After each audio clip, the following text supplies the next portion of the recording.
All right, section 3 of the cryptocurrency trading for beginners series. We have 9 steps we're talking about on how to become a, a rock star crypto trader. And this is number 3. We're talking about support and resistance. So from here, now we're going to start digging into and not just lecture here.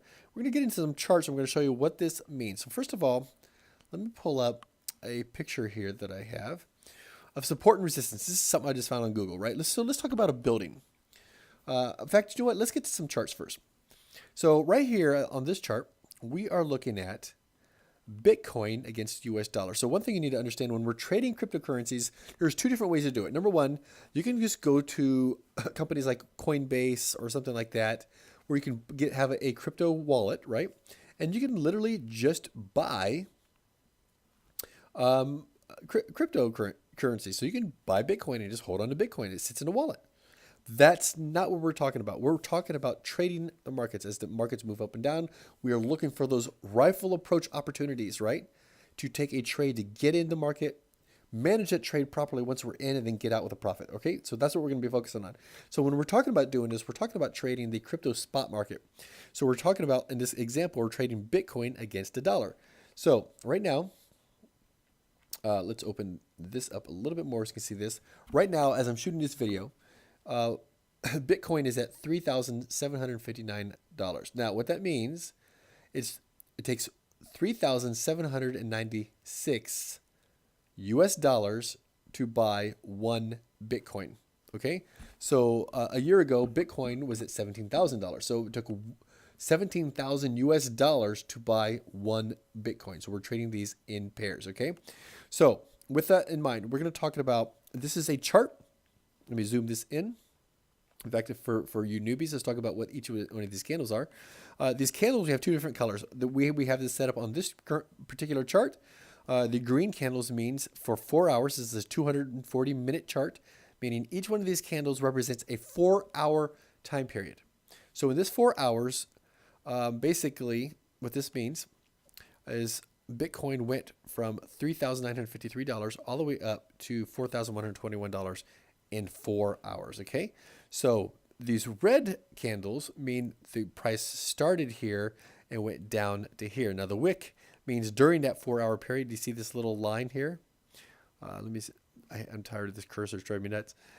This little line here below here, this little wick, that means the price actually went lower, but it closed that 4-hour period right at that spot. Okay, so once you understand this, we're going to start talking about understanding support and resistance. So if we backtrack, let me find a good spot here. Let me zoom in, but let me move this chart a little bit.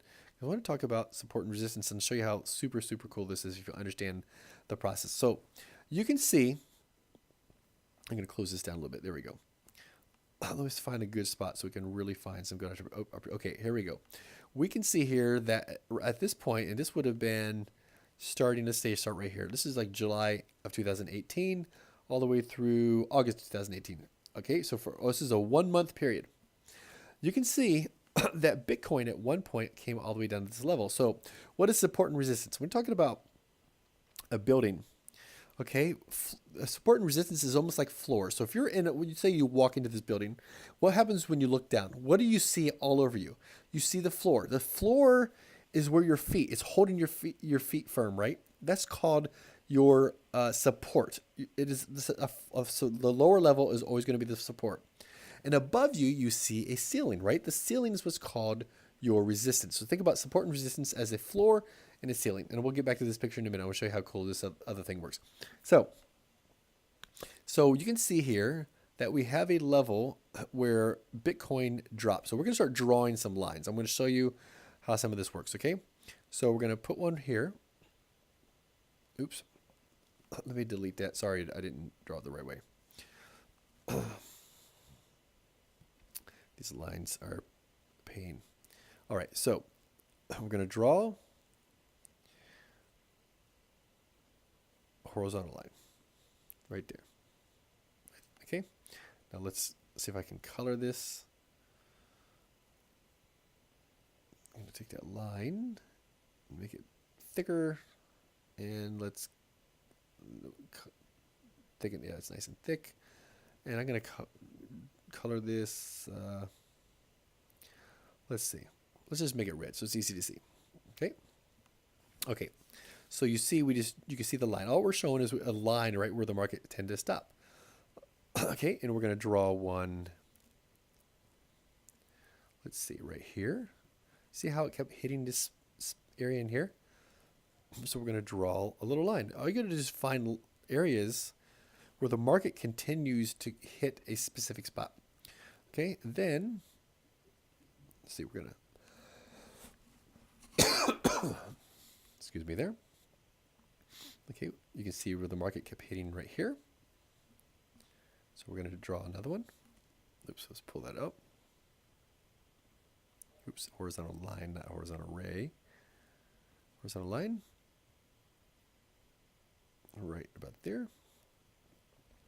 And then we're going to go this way and start scrolling through and finding other spots. Okay. Oh, now the market really shifted.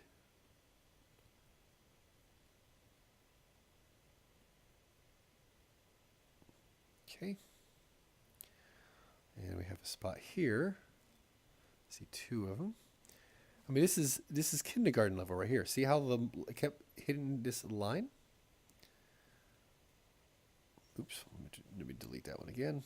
Shoot. Horizontal line. Thank you. Okay, and then there's one right here. So we'll draw another horizontal line. Okay, there we go. Keep going. And now we are right where we are now. Okay, so I'm going to go backtrack a little bit. I'm going to show you how this works now. So we've got these lines, right? I'm going to show you how the support and resistance tends to work a lot of times over time. So now we're going to go back even further. So now we're talking about, let's go all the way through up till where are we at here? March of 2018. Now I want you to see that, remember we drew some lines starting around July 2018, right? Now if we go back in history, so we're now at March of 2018, you can see that historically the market tends to hit these support and resistance lines and hit and bounce.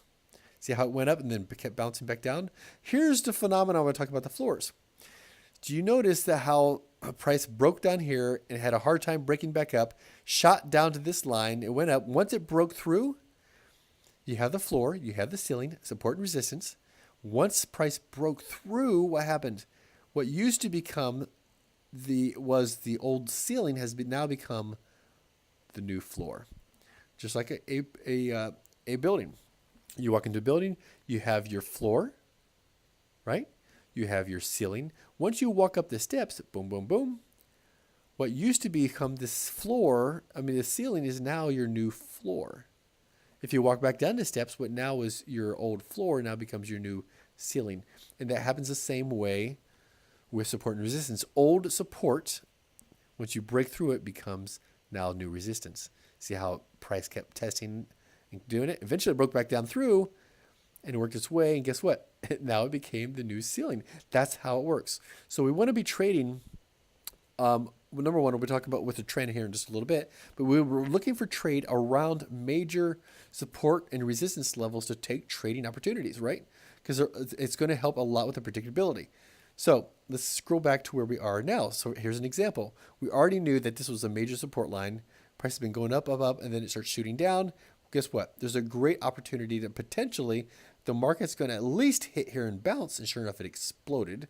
Well, all the way from like $6,150 all the way up to, before it broke up to through this $7,250. So it went up 1,100 points. Where's that? 11,000 points. Anyway, it went skyrocketed, right? So there's a huge potential for a trade setup. So that's what support and resistance is. You can see if you keep going through here, it is not 100% accurate, but it's pretty close when you see old support lines or old resistance lines. When the market gets close to those areas, that is a huge opportunity to find potential trade setups. And we'll be talking about those trade setups in just a little bit more. And obviously there's a lot more lines in here that we haven't marked out, but that was just a piece of what I said. So let's go on to the next video.